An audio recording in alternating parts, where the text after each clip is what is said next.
How do you build trust in your relationship? It's a very, very important part of the development of a relationship.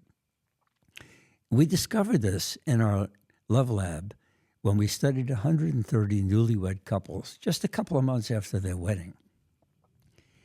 One thing we studied was how did they deal with conflict? And it turned out all the conflicts, every single one of them, had underneath them, can I rely on you? Will you be there for me? And there are so many answers to that question. It's almost like a diamond that has all these facets to it. Am I more important than your friends? Am I more important than your mother? What if I'm really feeling down and I'm really crabby? Are you going to withdraw from me? Or are you going to be there for me when I'm crabby and kind of listen to what I'm crabby about? Do I always have to be cheerful for you? Do I always have to be in the mood to make love? What if I'm not in the mood? What's going to happen? Are you going to reject me? And all these questions, will you be there for me, was the fundamental question. What about when I'm really stressed? Will you be sexually faithful to me? Are you going to cheat on me? Do you really find me attractive, fully attractive? Or are you always looking at other people that might be better than me, more attractive than me, more interesting than me?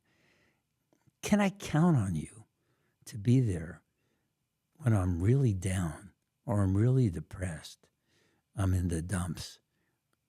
Or do you only want me when I'm really happy and cheerful and, a good companion and interesting and ready to make love at the drop of a hat?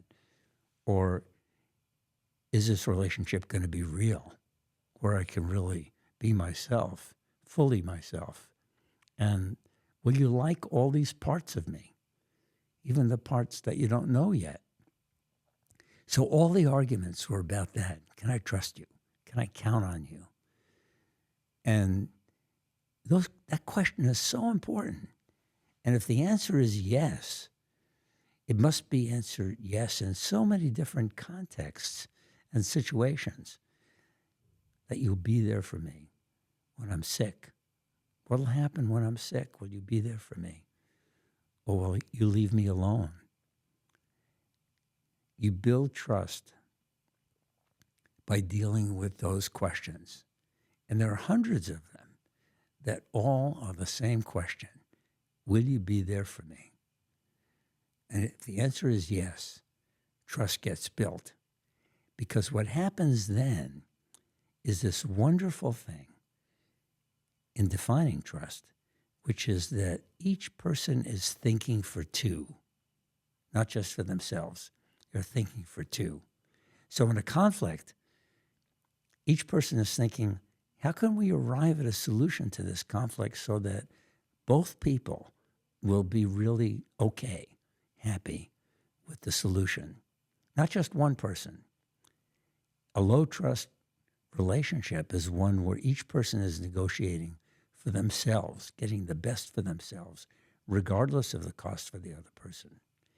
And so when you get to that point that people are thinking for two, it's kind of like your partner's always there, even when they're not there. So, for example, this one time when I was sitting outside a pottery store and a really attractive woman came and started hitting on me, which doesn't happen very often, and it's very flattering when it happens. Because I'm thinking for two, it's like Julie sitting right there. And so I say to this woman, I think you're going to love that pottery store. My wife and daughter are in there, and they love it. I think you're going to enjoy it. What am I saying to her? I'm saying, hey, it's really flattering that you're hitting on me, but I have nothing to offer you. Julie, she has my whole heart for my whole life and all my money. I have nothing to offer another person. So go enjoy the pottery store because I'm just totally unavailable. And that's what building trust is about.